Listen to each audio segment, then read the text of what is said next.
Hi, you guys! It's dinner party tonight.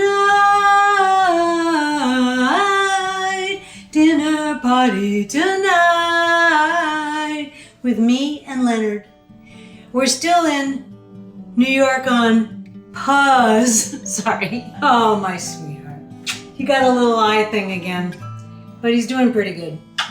I got a new machine. It's called a Pivo. Want to see what it does? Oh my God! It automatically follows me. Still not using the mic because I crushed it underfoot. All the crew is still at home. We missed having you guys here, Leonard and I really do. Hi, you guys! Hey, Randy and Leonard. Hello. What's up? It's Reggie from DPT. Howdy, everybody. We miss you. No crew, no hair, no makeup. You know how it goes.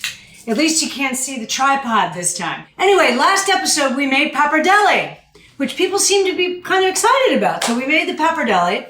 And today I thought I would do like an addendum, sort of a shorter little thing that you can do with pasta. Today we're going to make a filled pasta called agnolotti with the same pasta recipe and using the ricotta recipe that we did before. We're going to do something called a pea ricotta filling, which is not cooked. It's extremely easy. And you know how to roll pasta, right? You're at dinner party. All you have to do is refer to the episode. First of all, I look like Paul freaking McCartney with blonde hair. Ooh, she loves me, yeah, yeah, yeah. Like, what is happening? Okay? Give me a break. Let's make agnolotti. Your filling consists of peas. Now, these are frozen peas. You don't really need to cook them, okay? Just defrost them in the morning. And then, of course, you've made your homemade ricotta, right? All you have to do is refer to the episode. You didn't go to the refrigerator past the tripod and just take it out like this, along with a delicious seltzer. I don't know. I didn't make it, okay? And you're basically going to make a filling by pureeing peas with a little bit of ricotta and salt and pepper. And I'm going to show you how to do it. Are you ready? Here we go. Ah! God, that's good. You know, I've been watching, I've been reading Wuthering Heights. Interesting.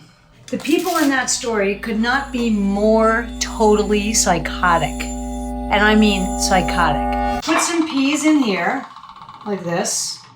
And then I need salt. Oh, wait a second. Hey, Reg. Can you pass me some salt? Oh, not like that. Put some salt and a little pepper. Watch the Pivo try to follow me. Pass the tripod, oh yeah. All right, a little salt, a little pepper. So I'm putting in like 3 tablespoons of this.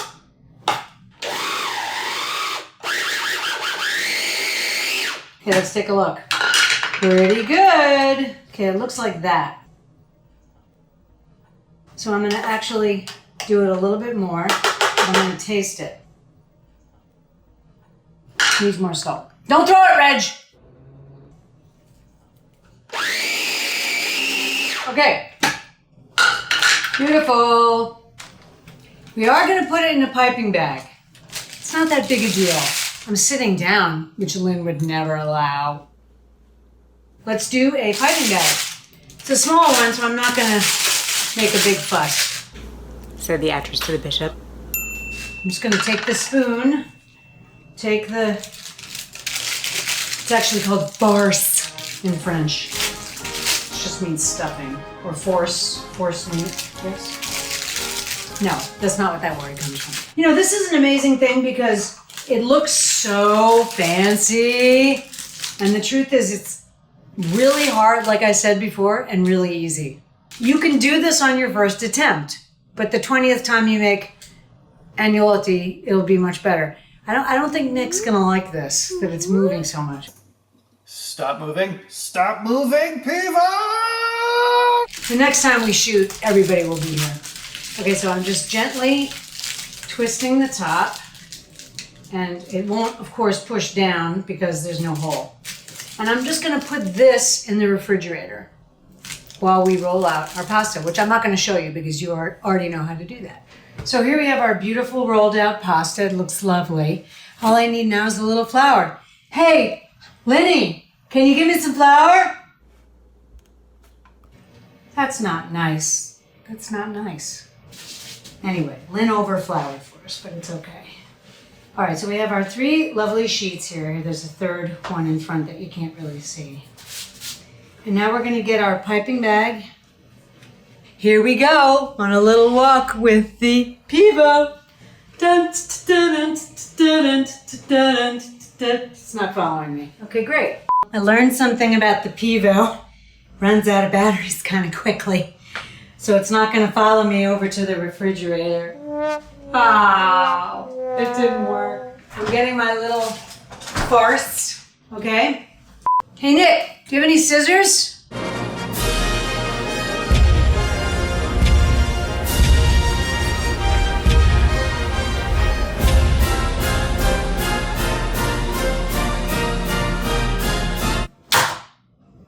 You don't throw scissors, and these don't look anything like the scissors you threw. All right, kids, here we go. So you're just gonna cut a small hole. Then you are going to gently press your mixture down. You control it with this hand and you guide it with this hand. And we're just gonna pipe. We're not gonna draw it. We're just gonna let it come out. Like this. A small, oh my God, there's another pea. So we're leaving enough. Oh, there's a lot of full-on peas. So grind this a little more than I did, okay, guys? This is not how it's supposed to look. Now you could do this with a little Parmesan cheese mixed in, some breadcrumbs mixed in. Make sure you're leaving enough of a border. Okay. Then you're gonna take your pasta and you're gonna fold it over the filling, and you're just gonna gently press it like this.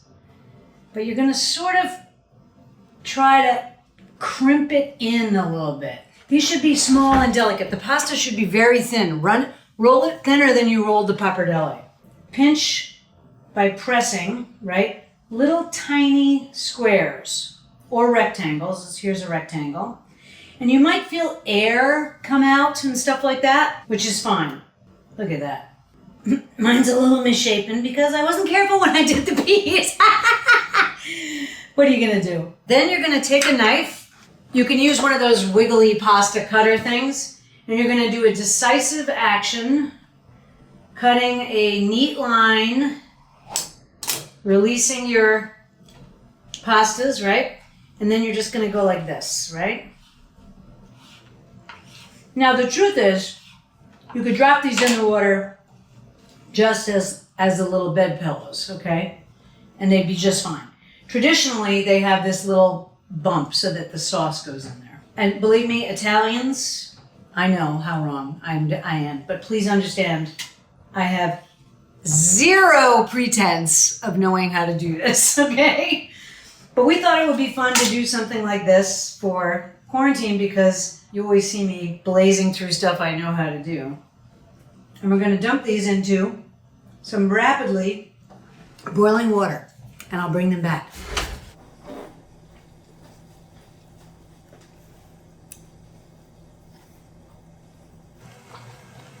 Reg, did you ever try Triscuit?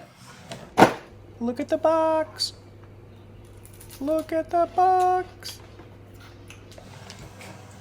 Aren't they good? Look at the box. I just fried them up in a little bit of butter and herbs and stuff like that. I'm just putting them in here so I can show them to you. So let's taste that one. Oh my God. It's melting in your mouth. That's the first time I've ever made them. How about that? That's not bad for a first timer. Oops.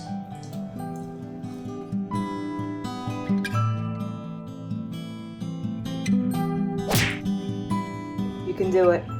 We just want to thank you guys so much for sticking with us through these self-filmed disaster wrecks. This is the last one, and we'll be back with the whole crew and making new food that I've made before. Never made it before. Not bad. But anyway, that was the big surprise. Thank you guys always for watching Dinner Party Tonight, for your comments, for saying hello to Lee, who loves it. And I'll see you next time. Goodbye! Do me a favor and reread Wuthering Heights and tell me if you think it's the greatest love story ever told, okay?